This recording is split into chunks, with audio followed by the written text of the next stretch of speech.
I swear I didn't start out petty, or paranoid, or suspicious enough to check my own blood-related family for knives sticking out of my back. But when people tell you family is everything, they never specify whether they mean everything supportive or everything traumatic. Mine? Somewhere between a reality TV disaster and a luxury brand cult. My name is Harper. If you were scrolling through social media, you'd probably think I had one of those charmed influencer type lives. Ivy striped Sundays, $8 matcha mornings, Lululemon mom energy, even though I don't have kids. The optics were perfect. The reality was a goddamn circus. And everything truly started unraveling the day my family forgot to book my plane ticket to my sister's destination wedding in Hawaii. Forgot. That's like accidentally throwing someone's passport into a bonfire. But let me back up, or this is going to sound like I just woke up one day ready to scream into the void.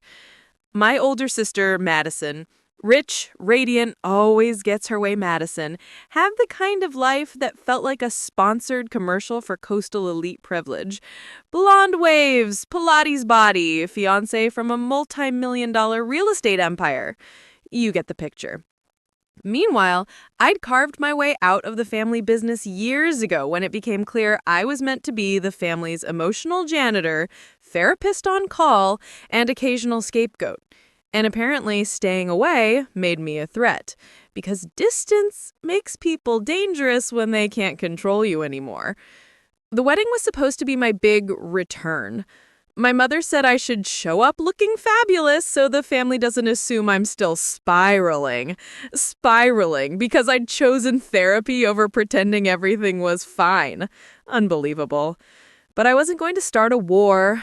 My plan? Smile, drink the free champagne, clap politely, then fly home and detox for 3 months. I should have known the universe had other plans.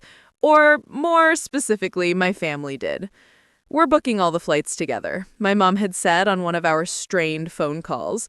Just send me your TSA number. I did, immediately. She sent back a heart emoji, which from her was basically an apology for existing.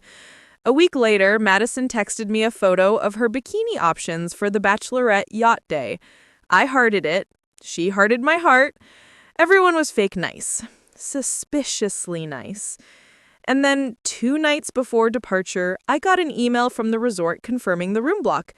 Guess whose name was missing? Mine.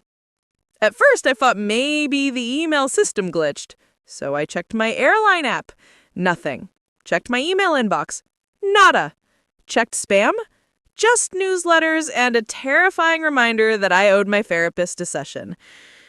Panic settled in, slow and acidic. I called Mom.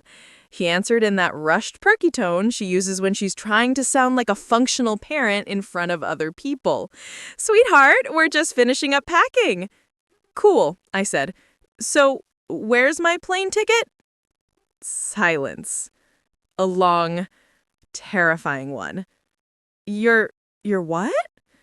My plane ticket. Oh, didn't you book it? You said you were booking them for everyone. Oh, honey, that must have been a miscommunication. Right, because miscommunications always somehow land squarely on me. Is there a flight I can still get on? I asked. She paused again. Well, everything's basically full and the group rate is closed. And Mom, I said sharply, did you forget or did someone not want me there? I heard whispering in the background. Madison's voice. Then a muffled, just tell her before someone shushed her. My blood iced. Mom, honey, we just thought with your stress levels lately, maybe travel would be too much pressure. My stress levels. You get overwhelmed easily, she said gently, like she was explaining weather patterns to a toddler. We didn't want the wedding to trigger anything. Trigger anything? I repeated. You mean my ability to speak the truth? Harper, please don't start. Start? Start? You literally left me off a trip I was supposed to be in. We didn't leave you off. We thought you opted out. I never opted out. Another voice came on the line, my sister. Harper, don't make this dramatic. You are getting married in Hawaii and I'm not invited. You're invited, she said calmly. You just don't have a ticket. Because you didn't book it. We thought you'd prefer to travel separately. You always complain about our schedules. So instead of asking me, you assumed? We were trying to avoid conflict by creating conflict. She sighed like I was the one inconveniencing everyone. Mom chimed in again. Sweetheart, it's not like we banned you. If you can get a flight, get a flight. Like flights to Hawaii 2 days before a luxury wedding weekend magically fall out of the sky. I hung up. I didn't scream. I didn't cry. I didn't throw anything. I just sat there on the cool tile floor of my apartment while the world tilted sideways. Eventually, I tried searching flights. $4,200 for economy, $8,000 for first class. That was rent money for 3 months. Even if I could afford it, every flight landed too late. I wouldn't even make rehearsal dinner. They knew that. They banked on it. They planned it.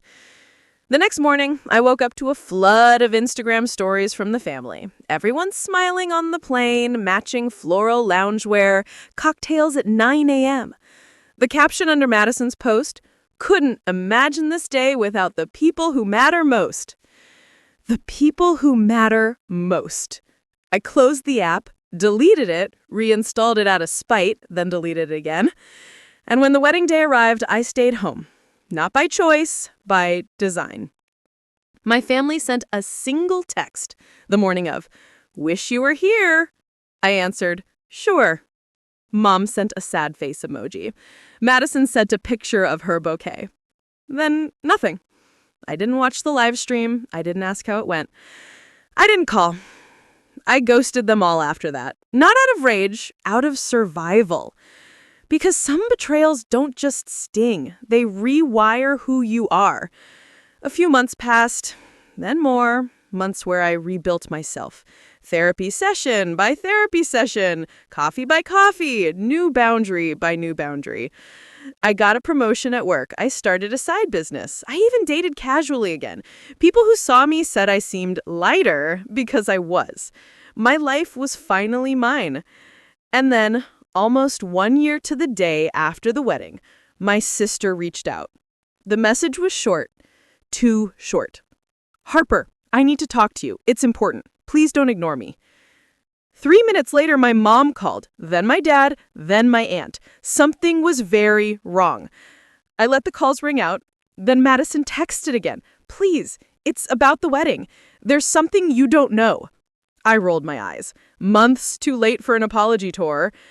But then she sent one final text that made every hair on my arm stand straight up. "It wasn't an accident. You were never meant to be there, and the reason involves someone you trust." Someone I trust?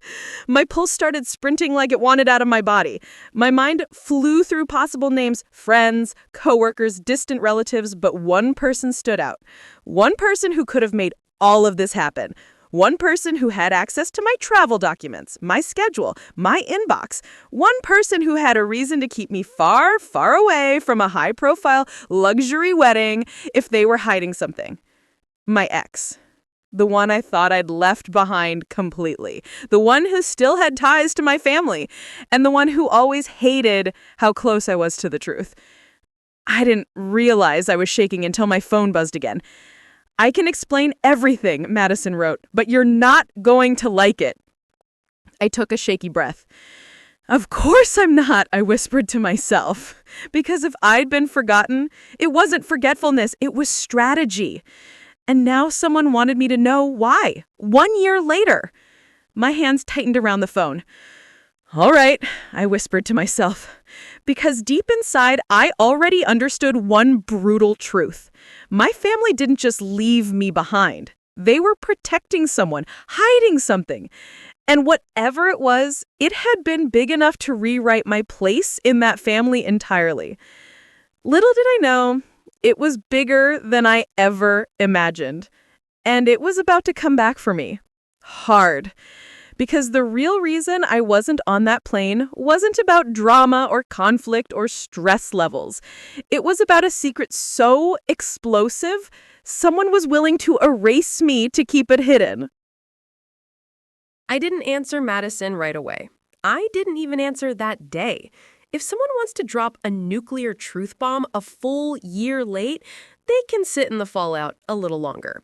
But apparently, patience was not her strong suit, because by the next morning, she was blowing up my phone like she was in witness protection, and the feds just spotted her. Harper, please, this isn't something I can text. You deserve to know. It's about what happened before the wedding. Before. Not during, not after, before. That's when the first warning bell went off in my head, because there was only one other person who'd been around before the wedding planning started. My ex, Christian. Perfect on paper, Christian. Charming, wealthy, manipulative as hell, Christian. A man who could sell ice to Alaska and still make the state write him a thank you note. Our breakup had been ugly but quiet. Private enough that my family could pretend he was still the second coming of a Wall Street angel. And the worst part? He worked with my father. Same circles, same events, same disgusting old money ecosystem. Which meant he still had access to everything, including my family. I needed answers, yes, but I wasn't about to walk into a trap blind. So I texted Madison back a single word. When? Her reply was instant. Today, please, can we meet somewhere private? Private. Right, because secrets always need dark corners. But fine, if she wanted to confess, she could do it in public, where she couldn't run, perform, or gaslight her way into rewriting history like she always did. Coffee shop on 3rd, I typed. 1 p.m. Don't bring mom. I won't, she wrote, I swear. That was the first lie of the day. I arrived early and grabbed a corner table. The place was half full. Students, remote workers, a group of moms comparing stroller brands that cost more than my rent. I scanned for Madison. Nothing yet. My stomach kept doing that horrible nervous flip it did before big storms. Finally, the door opened and in walked my sister, dressed in Lululemon, Chanel sunglasses perched on her head, wedding ring diamond flashing with the confidence of someone who'd never heard the word consequence. But when she took off the sunglasses, her eyes were puffy, red. She looked wrecked. That almost scared me more than anything. Harper, breathed Madison when she reached the table. Thank God. Sit, I said. She did, fidgeting like she had caffeine in her bloodstream and a secret in her throat. I know you hate me, Madison said quietly, but I didn't come here for forgiveness. I came because you're in danger. I blinked slowly. Cool. Let's start with, who the hell is trying to hurt me? Her voice broke. Christian. My blood iced. You're joking. No, she whispered, and I'm so sorry. Start talking, I said. All of it. Don't soften, don't spin, just tell me what he did. Madison took a shaky breath, clasping her hands so tightly her knuckles whitened. Okay, it started about 6 months before the wedding. She looked around the cafe, scanning every face like someone might be listening or watching. That set my nerves on fire. Christian reached out to me, she said, finally meeting my eyes. He said that he wanted help planning something special for you, something for your future. My future? I scoffed. He couldn't even plan his way out of basic accountability. She winced. I know, but he made it sound like you two were, talking again. We weren't. I know that now, she said, but at the time, he convinced me he was trying to win you back. He said he wanted to surprise you at the wedding with something big, a gesture, a proposal. My throat nearly closed. A what? I know, she said quickly. It sounds insane, but he was so convincing. He said he wanted your whole family there to witness it. He said it was the perfect time. We hadn't spoken in almost a year. He said you were keeping the reconciliation private, she said, that you didn't want to tell us yet. He made it sound romantic, like fate. Oh, my God. I felt dizzy, sick, furious. Yes, Madison whispered. So he came to Mom and Dad and explained the whole plan. He said the only way it would work is if you traveled separately from everyone else because he didn't want you suspecting anything. Are you hearing yourself? I snapped. This sounds psychotic. I know, she repeated. But that's the thing. He didn't just spin a story. He brought proof. What proof? He showed emails, messages, screenshots. She swallowed. Between you and him. My pulse stopped. What messages? Ones where you sounded hopeful, talking about meeting him, working things out, wanting a future with him. Madison, I said slowly, dangerously, I never sent those. I know that now, she whispered. I swear I do. But at the time, they looked real. They were from your email, your number, your writing style. My skin crawled. My stomach dropped. He catfished my own family using fake messages? Not just catfished, she said. He hacked you. Oh my God. The surprise proposal wasn't a real proposal. It was a distraction because he didn't want you at the wedding at all. Why? I demanded. Why would he go that far? She hesitated. Tears filled her eyes again. Harper, he wasn't just talking to me. A cold wave spread through my chest. Explain. Now. He was talking to Mom, too, and Dad, and even Aunt Tricia. He made it sound like you were unstable, obsessed with him, like he was scared of you showing up and causing a scene. A scene? He said you were sending him threats. Threats? Fake ones, she said quickly. He manufactured everything, every message, every screenshot. He said you were stalking him, that you weren't over the breakup. I felt like someone had slapped me across the face. So he paints me as a jealous, deranged ex, and you all believed him? She nodded, shame curling her shoulders inward. He had evidence, she choked. We thought we were protecting you and everyone else. I laughed once, harp and hollow. So the solution was to forget my ticket? Yes, she whispered. Christian said if we didn't give you a way to come, you wouldn't have a chance to embarrass yourself. His words, not mine. My hands shook. Not from heartbreak. This was beyond heartbreak. This was surgical betrayal.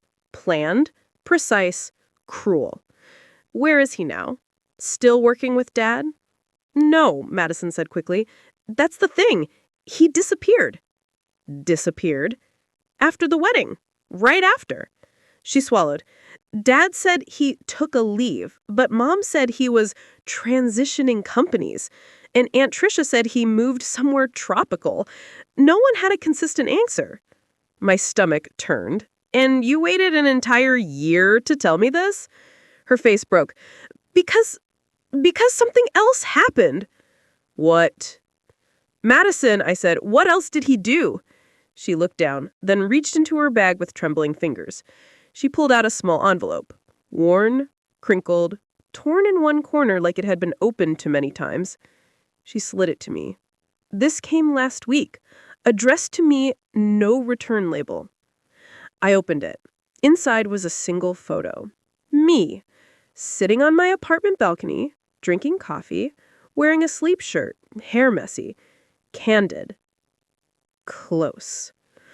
Too close. The timestamp in the corner. 2 weeks ago. A shiver stabbed my spine. There's more, Madison whispered. I flipped the photo over. 5 words were scrawled in black marker. You should have stayed quiet. My heart slammed so hard I felt it in my teeth. What the hell is this? I hissed. I think he's watching you, Madison whispered. And I think he's not done. Why send it to you? Because I think he's trying to scare me into staying silent. And because he knows I know what really happened now. What changed? My voice was barely a whisper. How did you figure out he lied? Her lips trembled. Because he tried the same manipulation on someone else. Someone connected to the family. Someone he shouldn't have messed with.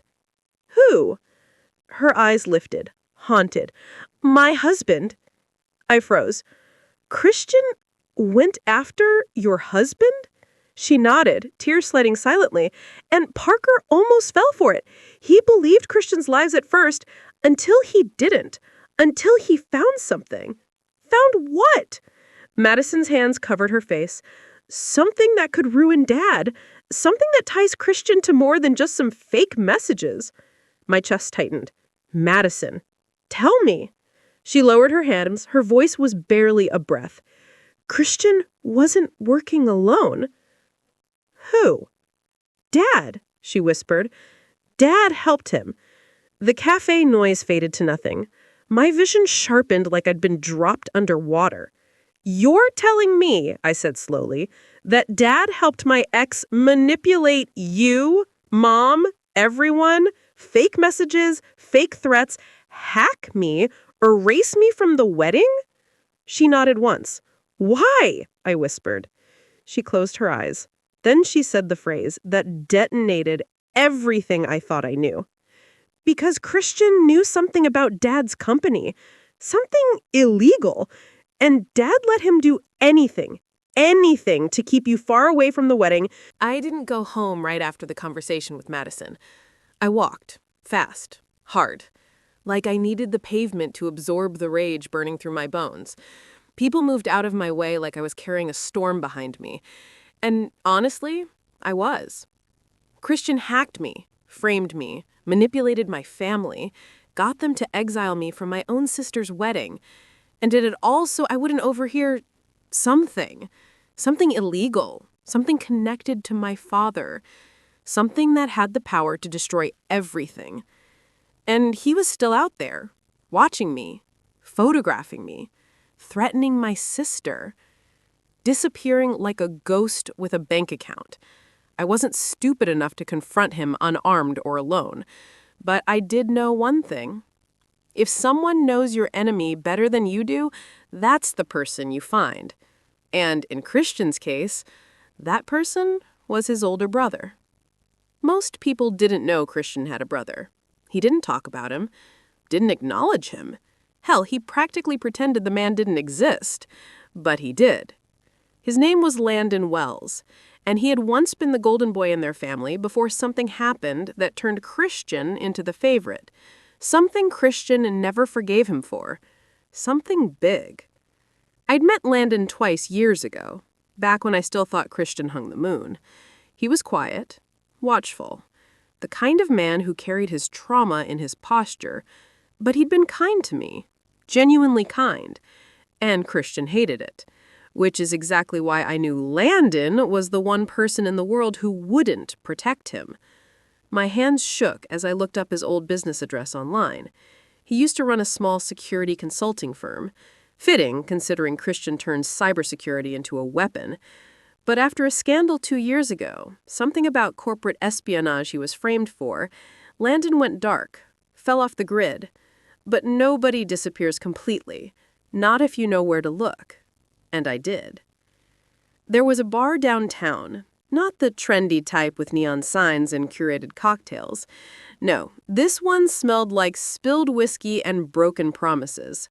The kind of place where men with secrets drank until they forgot every one of them. And it was the last place I'd ever seen Landon. So, that's where I went. At 9 p.m., the place was half lit and half empty. A perfect combination. The bartender, an older guy with tattoos, graying beard, and a face that had seen at least 4 decades of hard stories, watched me approach. You look like trouble, or like you're about to start some. I need someone. Don't we all? He replied. His name is Landon Wells. Silence. His expression changed. Barely, but enough. And why would you be looking for him? He said slowly. Because he's the one person who hates Christian even more than I do.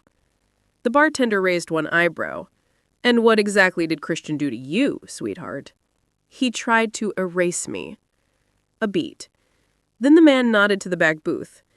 He comes in late, sits there, doesn't talk much. When? When he feels like it, which could be tonight, or next month, or never. I opened my wallet and slid 100 across the counter. Make it more likely to be tonight. He smirked. Money doesn't control him. Good, I said, because neither do lies. Something flashed in the bartender's eyes. A recognition, maybe. Fine, he murmured. Sit. I'll send him a message. Doesn't mean he'll show. I nodded, slid into the booth, and waited. An hour passed, then another. I ordered a drink I barely touched.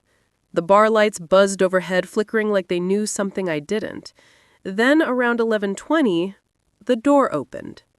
And there he was. Taller than I remembered. Broader. His dark hair longer, brushing his jaw, his beard rougher. But the eyes, sharp, calculating, tired. Those were the same. He scanned the room without moving his head. Controlled, trained. When his gaze landed on me, he froze. Just for a fraction of a second. Enough to tell me he knew exactly who I was, and that he wasn't thrilled. He approached slowly, boots silent on the wooden floor, and slid into the booth across from me. Harper, he said, in that low, gravelly voice, you shouldn't be here. Neither should you, I shot back. But here we are. He looked older than he should at 34, like someone had taken years off him with a dull knife. What do you want? He asked. The truth. He scoffed. Not sure I've got any of that left. Then give me whatever's close.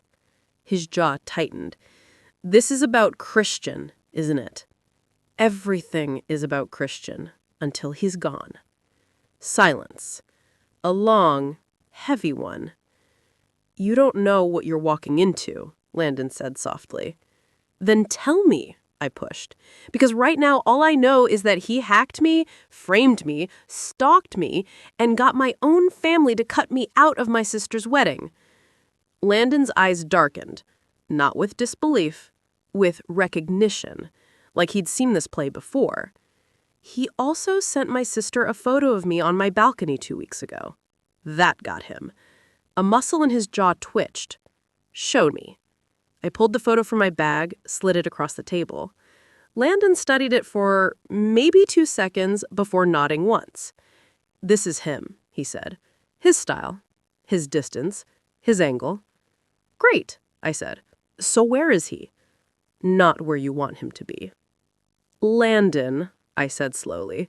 Why hack me? Why fake messages?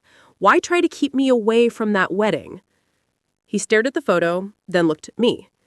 Because he needed silence, and you're the one person he couldn't control with money or manipulation. You see too much. You ask too much. You don't fall for his charm. I'm immune now. I wasn't always. No one ever is, he murmured. That's how he gets in. What was he hiding at the wedding? What was he so terrified I'd overhear? Landon took a deep breath. A deal. A deal with who? With your father. My pulse spiked. I knew Madison told me part of that, but she didn't know details. She wouldn't, Landon said. Your father kept that circle tight, and Christian made it tighter. I leaned forward. What kind of deal? He looked me directly in the eye. Investment fraud? Money laundering? Insider trading? Your father's company is dirtier than a politician's browser history. I blinked. Hard. That's not possible. Do you think rich people stay rich because they play fair? Landon asked. Your father made deals with offshore accounts, illegal accounts, and Christian helped him hide them. Why Christian? Because he's brilliant, and because he's corrupt. He has no conscience, no loyalty, no sense of right or wrong, only strategy. So hacking me was what? Insurance, he said. You weren't supposed to be near that wedding because your dad and Christian were meeting someone important during the reception. Who? A man named Victor Radak. I froze. Everyone knew that name. Billionaire. Shady ties. A ghost in finance. People said he had enough dirt on CEOs to topple half the companies on the stock exchange. He and your dad had business, Landon said, and Christian brokered it. So why the hell keep me away? Landon held my stare. Because you're the only one in your family your father actually listens to, and you would have heard something, asked something, questioned something, you would have gotten curious. I swallowed. Curious enough to ruin everything. Exactly, he said. And Christian knew that. So Christian helped him, what? Stalk me? Silence me? Protect the deal, Landon corrected. Everything he did was for leverage. Over your dad, over the company, over the family. Why? I whispered. What was his end game? Landon paused, and in that pause, I felt the shift. The truth he hadn't said yet. The truth that would change everything. Because Christian wasn't just after money, he said slowly. He was after status, access, power, and your family represented all of that. But we're not royalty. We're not that important. He didn't care about that, Landon replied. He cared about you. My stomach dropped. Why me? Landon's expression softened. Like he didn't want to say it. Because you're the one thing Christian could never get. I had him, I argued, for 2 years. No, Landon said quietly. He had your time. He had your attention. But he never had you. You never trusted him. Not really. He knew it. It drove him insane. My breath hitched. People like Christian, Landon continued, they break what they can't own. But this? I whispered. This is beyond break. No, he said. This is strategy, breeding obsession. Another chill crawled up my spine. Landon, I said quietly, do you know where he is now? His jaw ticked. Yes. Where? Somewhere you shouldn't go. Tell me. No. Tell me. His eyes hardened. Harper, listen to me. The fourth singularity of my life began the moment the helicopter doors opened, and the Hawaiian wind punched straight into my lungs like it knew me, like it remembered what happened here. I stepped out onto the landing pad of Kahele Point, my estate perched over the Pacific like some billionaire villain's lair. Yeah, I bought an entire slice of the cliff last year, the same week my sister got married here without me. The same week my family insisted they thought I'd booked my own ticket. The same week they sent me automated wedding reminders, but no flight details, no car service, no hotel block. The same week they spent $32,000 on orchids and not a single breath on me. Now their precious island was mine. The irony tasted like dark chocolate melted on a silver spoon. The staff lined the path leading to the villa, all in cream linen uniforms, greeting me with the kind of warmth I wasn't used to receiving from people related to me. Welcome home, Miss Reyes. Home. Damn. The word hit weird. I didn't correct them. I walked through the open-air foyer, inhaling the scent of plumeria and salt, and for a second, I felt almost peaceful. Almost. But peace in my life never traveled solo. It always came with a warning label. Miss Reyes, your legal team is already in the conference pavilion. My property manager, Kai, jogged up beside me. Hawaiian, broad-shouldered, calm voice, eyes like low-tide glass. Kai could handle earthquakes without blinking. He said it's urgent. It always is. I adjusted my sunglasses, though the clouds were shifting in like they were plotting something. Get me a coffee? Make it whatever you made last time. The macadamia cold brew with the honey foam? Yeah, that thing changed my entire belief system. He grinned and peeled away. I kept walking, barefoot on polished koa wood floors, toward the glass-walled pavilion where everything waited for me. Documents, investigations, revelations, revenge, but not the messy kind.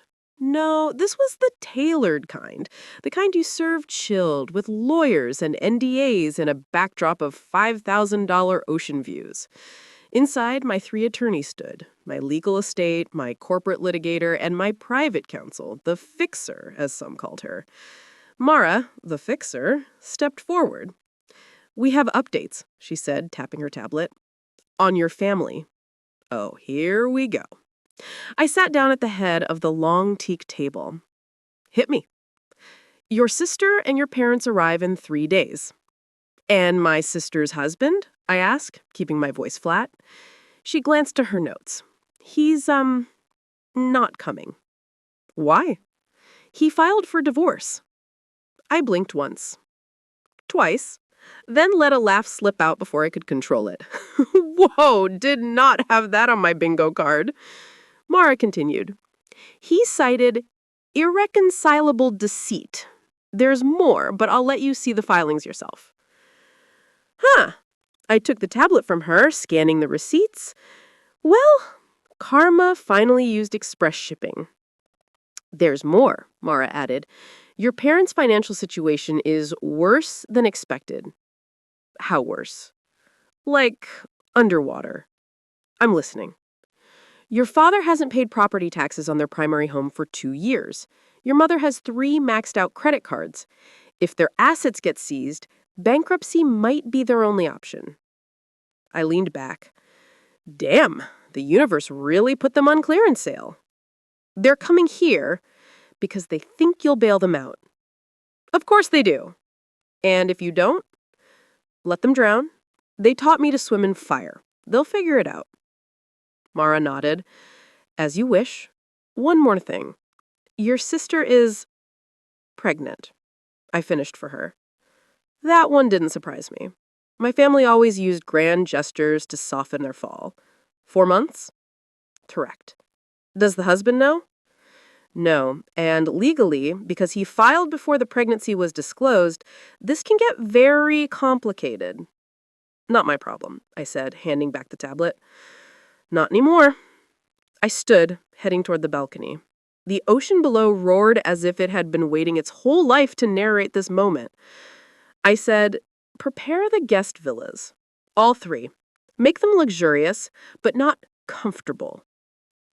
You want luxurious, but not comfortable, Mara repeated, confused. Yes, like Beverly Hills fancy meets prison-level emotional tension. She blinked. I understand. Good, because this time they won't forget me. And trust me, they wish they did. My lawyers left, and Kai returned with my coffee. He handed it to me and stayed silent the way people do when they sense a storm brewing behind your eyes. You okay, boss? Ask me in 3 days. That bad? Worse. What can I do? I sipped the honey foam-topped cold brew. You can tell the security team to switch to full protocol. Cameras on, audio on. No blind spots. And when my family arrives, record everything. He nodded. Already done. And the forensic accounting? Also done. And the background checks? Silence. I turned to him. Kai, you're not going to like it. Tell me anyway. Your sister had a secret bank account. Your parents had access. I stilled, dead still. How much money? 6 figures.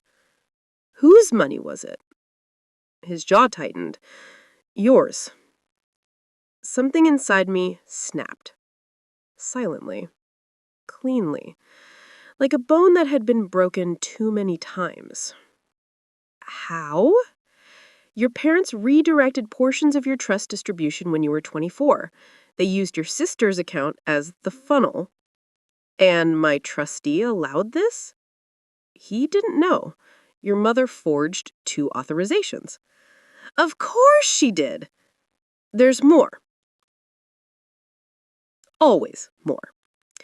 Your sister withdrew $50,000 the week of her wedding, the same week they didn't book your ticket. Oh, that's how deep it went. They didn't just forget me. They stole from me, used my own money to celebrate excluding me, then pretended it was an accident. A calm washed over me. One of those terrifying types of calm that feels like you've stepped outside your body and are watching yourself choose violence with perfect clarity. Thank you, Kai, I murmured. That's all I needed. That night, I didn't sleep.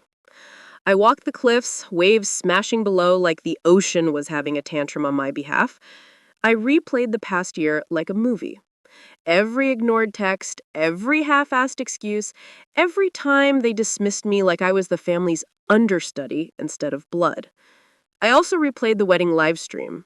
Oh yes, I watched it. They didn't know, but I did. I saw my sister cry during vows. I saw my parents toast to family unity. I saw the empty chair that should have been mine. And I saw something else too. Something I didn't mention to anyone. My sister kissing someone who wasn't her fiancé. Not a peck. A full-on, we've been doing this for months kiss in a hallway outside the reception hall, recorded by a guest's phone, posted online, then quickly deleted. But not quickly enough. I saved everything. I saved everything. And when they arrived here, I'd give them the same gift they gave me. A memory they'd never forget. The next morning, the island felt heavier, more humid, like it was sweating secrets. I spent the day preparing, not dramatically, no villain music, no thunder, but quietly, strategically. Because the fastest way to hurt someone is not to yell, it's to stay calm while you set the dominoes. Mid-afternoon, Kai found me in the cliff garden where the orchids were blooming violently purple. Your family's flight info came in. Tell me. Arriving tomorrow at 11:40 a.m. Your parents, then your sister an hour later. Separate flights? Yes. Of course, I said, rolling my eyes. My mother probably needs her alone time to rehearse disappointment. Do you want me to be present when they arrive? No, I'll greet them myself. You sure? Kai, I looked at him dead on. No one hides from what they've done forever. He nodded and left me with the orchids and my thoughts. The night burned long and slow. I lit candles around the villa, mostly because it looked dramatic and I was in a dramatic mood. I opened the file with all my evidence. Financial statements, forged signatures, wedding day footage, emails they thought I never saw. And then I opened something I hadn't touched in a year. My plane ticket confirmation. The one I booked. The one I never got the itinerary for because my mother quietly convinced the airline to cancel it for fraud concerns. I froze. I didn't know this part. I had the timestamp, the call recording. How the hell did I not know this? How deep had this gone? Before I could spiral, a soft knock came at my door. Miss Reyes? My father stood at the edge of my property like a man who'd been exiled from a kingdom he thought he owned. He didn't even look around, didn't take in the ocean, the cliff views, the villa worth more than every property he ever mismanaged. His eyes went straight to me with that self-righteous parental delusion that I owed him something. Respect, forgiveness, my wallet. Take your pick. His attorney, a wiry guy in a sweat-soaked suit, hovered behind him like a poorly paid ghost. We need to talk, my father repeated, stepping forward. About your sister's baby. I crossed my arms, keeping my face blank the way Mara taught me. I'm listening. He exhaled, rubbing his forehead like he was the one under stress. She's not doing well. Yeah, that happens when your marriage implodes and your finances freefall into hell, I said coolly. Not my problem. She's scared, he said sharply, like I owed sympathy. She needs support. She should have thought of that before stealing 50 grand of my money. Dad's jaw ticked. That wasn't her. Oh, so my mother forged her name on the withdrawals while blindfolded? He flinched. I felt the hit land. It was complicated, he muttered. You wouldn't understand. Try me. He swallowed once, twice, then leaned in. The father of her baby isn't her husband. I blinked at him. That was his big reveal? Please. I'd known that for a year. Hell, I had the video evidence on my laptop like a cursed digital trophy. Okay, I said. And? The father is someone in this family. My stomach stopped, literally paused mid-contract. My pulse spiked so fast it felt like someone hit me with jumper cables. What did you just say? My father looked at his attorney, who gave him a tight nod. It's not her husband, and it's not what you think. Then say it clearly, I demanded, because right now you sound like a man begging for an ambulance before telling dispatch the actual address. He took a shaky breath. She was seeing someone. Yes, I snapped. We covered that. Someone close. Closer, I said. You're dancing around it. Stop. His voice cracked. Your cousin. Everything in my body froze. My cousin. My mother's nephew? The golden boy of the family who got away with everything because he could smile through a lie like it was a scholarship interview. The same cousin who used to babysit my sister when she was younger. A cold, metallic sickness crawled up my spine. No. No. No. How long? I whispered. A year, maybe more. And you knew. His silence was answer enough. Rage detonated inside me. Not loud, not explosive, but deep, molten, like the island's volcanic rock remembering its original purpose. You covered it up, I said. You all covered it up. It wasn't like that. How many lies do you think I'll swallow today? Pick a number. Any number. Let's see if you can stop yourself from choking on it. His attorney stepped forward. Miss Reyes, sir, I will drop your hourly rate into the Pacific if you speak again. He wisely retreated. My father ran a hand over his face. Look, we didn't know how to handle it. She was ashamed. So she stole my money for her wedding. She didn't steal it. Stop saying that, I said through my teeth. You think repeating a lie turns it into a receipt? He looked down. We made mistakes. No, I said coldly. For mistakes, you apologize. You made decisions. He swallowed. Your sister is pregnant. She's overwhelmed, and she needs her family. She had you, I snapped, and she still lied. She had Mom. She still lied. She had my money and my identity and my trust. And she still lied. His shoulders sagged. She's arriving in a few hours. Her flight's delayed. I track everything. He nodded slowly. When she gets here, please, don't punish her. I laughed, a sharp, humorless laugh that made him flinch. Oh, Dad, sweetheart. They haven't even felt punished yet. What does that mean? It means I'm done protecting people who never protected me. His attorney stepped forward again, clearing his throat like he had a death wish. Mr. Reyes is actually here to discuss a settlement. A what? I said. A settlement for what? The attorney pulled a folder from his briefcase. For the trust misdirection, the account transfers, we're hoping you'll consider forgiving any potential criminal liability. I stared at him, then at my father, then back at him. You came to my island to ask me not to prosecute you? It would ruin the family, he said weakly. We're trying to find a solution that helps everyone. Everyone, I repeated. Interesting, because I've been out here helping myself for 12 months, and no one seemed remotely concerned. We didn't know you were hurting. You didn't know. I mocked. You didn't know your daughter was alone during your other daughter's wedding. You didn't know the airline called to confirm a cancellation on a ticket I'd already paid for? You didn't know Mom forged signatures using my legal documents? You didn't know you allowed your nephew to get my sister pregnant? He paled. It wasn't, I said sharply, holding up my hand. We're done with your version of reality. From this moment forward, we live in the truth.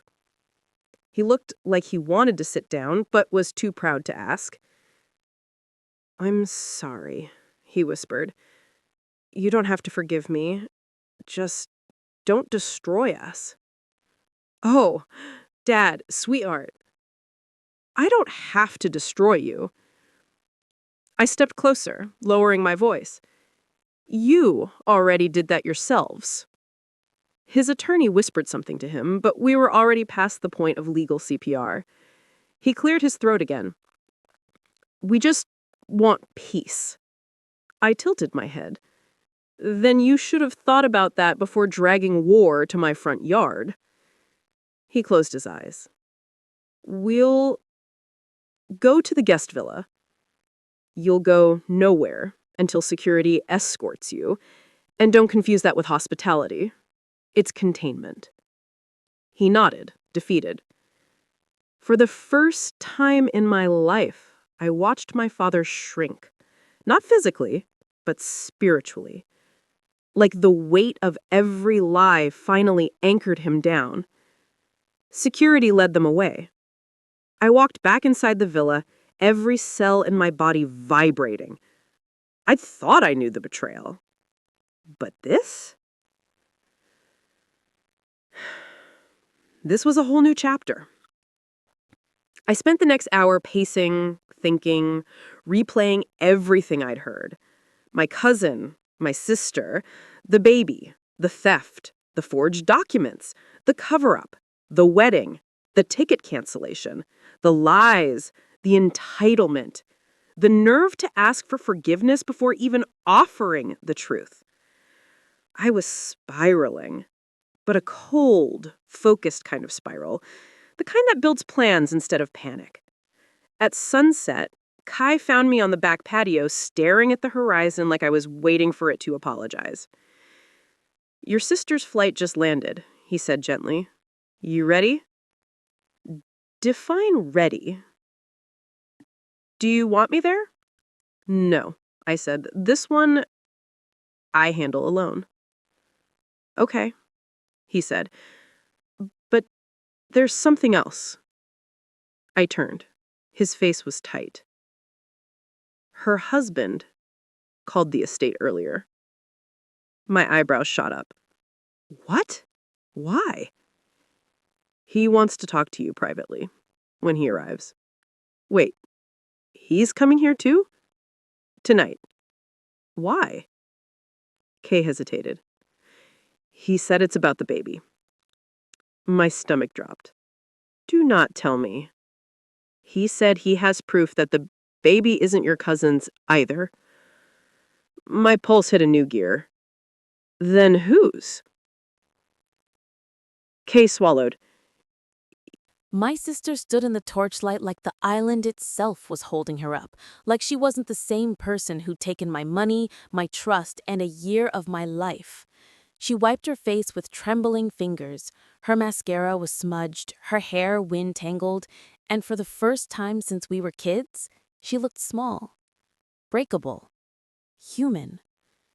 Please don't hate me, she whispered, because the father of my baby is someone you already know, someone you trusted more than anyone. My pulse stuttered. Trusted more than anyone? There weren't many candidates. I stepped closer, my sandals silent on the stone path. Say the name, I demanded. She shook her head violently. I can't. You already blew up your marriage, our family, and my bank account, I said sharply. Now you can't say a name? Tears slid down her cheeks. I didn't mean for any of this to happen. You never do, but it happens anyway. She flinched. Please, she whispered. Please sit with me. I can't stand while I say it. I hesitated, then nodded once. Her legs were shaking. She lowered herself onto the low stone bench facing the koi pond. My koi pond. which glowed gold under the lanterns. I sat a few feet away, arms crossed, heart hammering. "Talk," I said. She stared at the pond. "He wasn't supposed to matter. They never are. It started after Mom and Dad told me you weren't coming to the wedding." My jaw locked. "I was always supposed to come. They lied." "I know," she whispered. "I know, but I believed them when they said you were too busy. I thought you didn't care. I thought you were pulling away from all of us." "That's because you were pulling away from me." "No," she said. "I wasn't. I was drowning." "On my dime," I said flatly. She shut her eyes tight. "I only took the money because Mom told me you offered to help pay for the wedding." My head snapped toward her. "What?" "She said you told her to handle things so you weren't involved in wedding planning. She said you gave her permission to move some money around." Rage scorched through me so fast I almost stood. "She forged my signature? I didn't know that," she cried. "I swear, I didn't know she forged anything. I thought you just didn't want anything to do with my wedding." The island wind swept between us like it was trying to cool the fire building in my chest. "Who?" I demanded. "Who were you seeing?" She let out a broken sound. "I fell for him by accident." "You don't fall for someone by accident. You fall because you jump." She dropped her face into her hands. "Fine. I jumped, okay? I jumped because he was there when I thought you weren't." "And whose fault was that?" "All of ours, but mostly mine." I exhaled sharply through my nose. "The name. Say it." She shook her head again. "I can't. You'll hate me." "Trust me," I said. "I already crossed that bridge and lit it behind me." She inhaled shakily. "It was Kai." My heart went silent. Not stopped, silent. Like it left my body entirely. "Kai?" I repeated, barely audible. "My Kai?" "Your property manager, your right hand, your—" "My friend," whispered, numb. "The only person on this island I actually trusted." Her face crumpled. "It wasn't supposed to happen. I didn't mean to fall for him. He didn't mean to fall for me." My chest tightened like iron was wrapping around my ribs. "Kai knew who you were?" "He didn't at first. We met last year, before your wedding, before I knew about the money, before everything. He was bartending at a resort pool event. I didn't know he worked for you yet." My brain flickered. "Kai, bartending?" "He had a second job. He said he didn't want to tell you because he thought you'd fire him for having side work since he wasn't hired full-time yet. He needed the money. He was still paying off debt from when his dad got sick." My throat tightened. That tracked. Kai never talked about his father except months when he said, "Life hits hard. Bills hit harder." And I never asked more. The guilt twisted like a blade. She continued. "He didn't know he'd end up working for you. He didn't know who I was. It was just two people. Talking. Connecting. It was stupid, but it was real." "When did it turn into cheating on your husband?" I asked coldly. She winced. "Months later, when I found out he got hired here, I told him we couldn't be anything. He backed off. We stopped talking." "You clearly restarted." "Mom happened. And the wedding planning, and the money, and the lies about you, and I felt like trash. Like I didn't matter. And Kai, he saw me." I stood. "I need to think." She grabbed my wrist. "Wait, there's more." "There always is." "I didn't know I was pregnant until after the wedding. I didn't tell him. I didn't tell anyone." I pulled my hand away. "Your husband is on his way here too."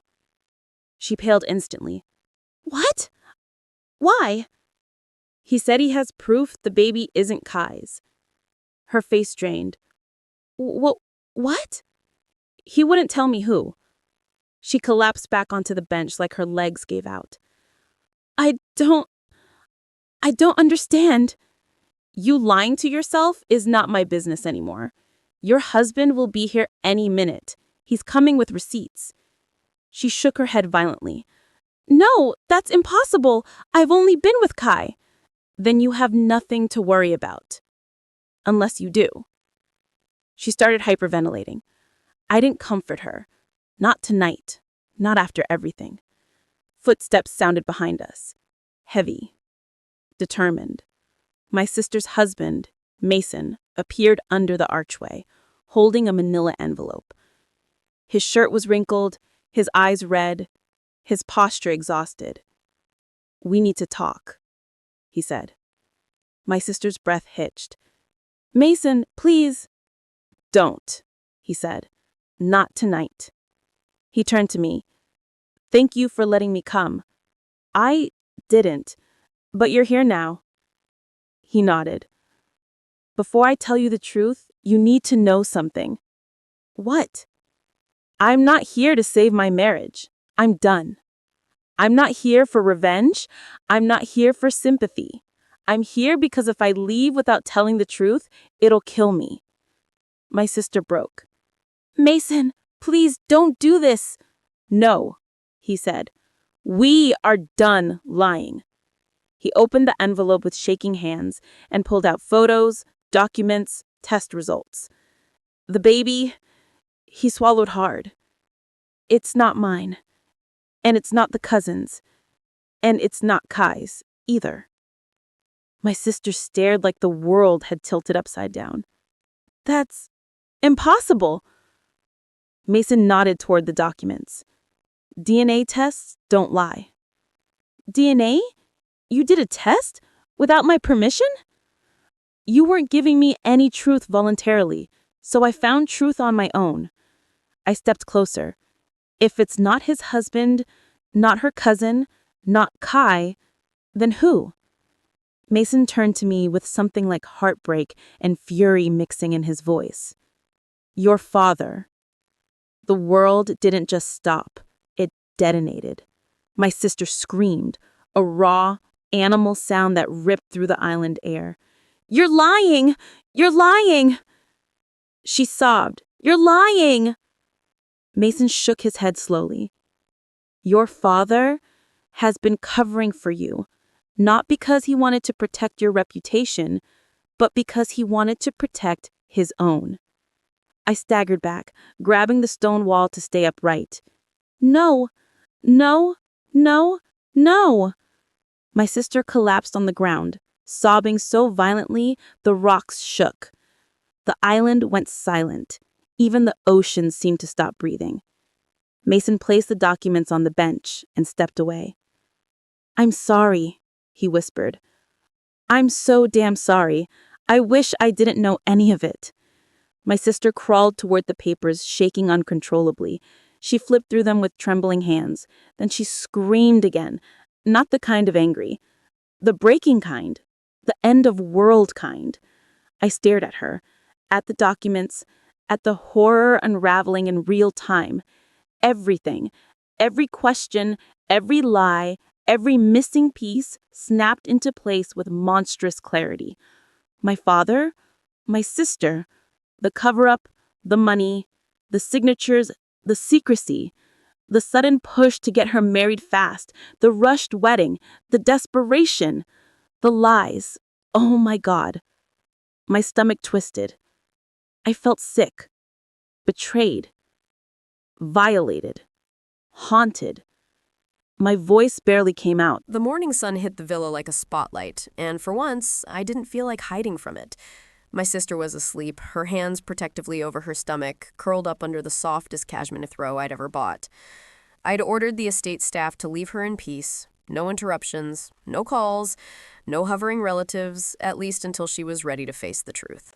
I walked barefoot across the polished koa floors to the balcony, coffee in hand, and looked at the cliffside view. The ocean roared like it was keeping a secret. I took a sip, tasting the honey foam, and realized I hadn't felt this calm in months. Calm, but deliberate. the kind that comes before action. Because today, my family would arrive, and everything would change. By noon, security confirmed my parents had landed at the private airstrip. I didn't greet them personally. Instead, I let Mara, my fixer, set the stage. She had arranged everything. The guest villas transformed into luxury confinement, each space beautiful but deliberately uncomfortable. The furniture was perfect for Instagram, but every corner reminded them of their mistakes. Cameras were discreet but active. Every movement logged, every word recorded. No stone unturned. When my father stepped onto the property, he looked around like a kid in a candy store who suddenly realized he wasn't allowed to touch anything. His suit was crisp, his face pale, and his eyes darted nervously. I stayed inside, watching through the balcony window. The smug confidence he always carried had been replaced by uncertainty, the kind that you can smell before it's visible. My mother arrived minutes later, dragging herself across the marble floors like she'd walked through hell in designer heels. I could see the tension in her shoulders. She hadn't expected this. None of them did. I walked into the foyer slowly, letting the sound of my heels on the stone echo like a warning. My father looked at me and froze. We just wanted to..." He trailed off. I raised a hand. "Save it. I don't want excuses. I want the truth." My mother gasped and clutched her pearls like they were armor.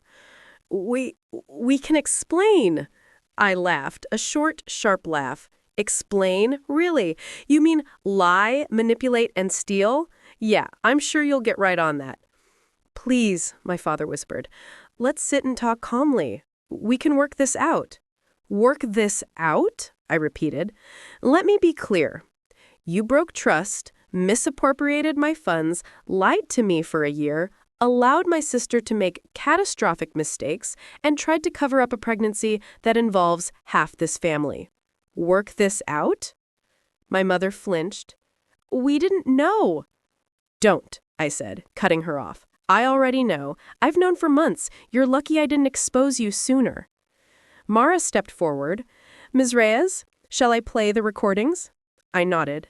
A hush fell over the room as the audio from the past year filled the villa.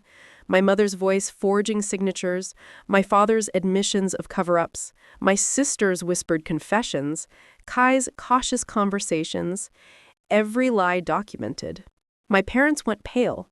Their confidence shattered. The golden sheen of their upper-class invincibility was gone, stripped away by cold, undeniable truth.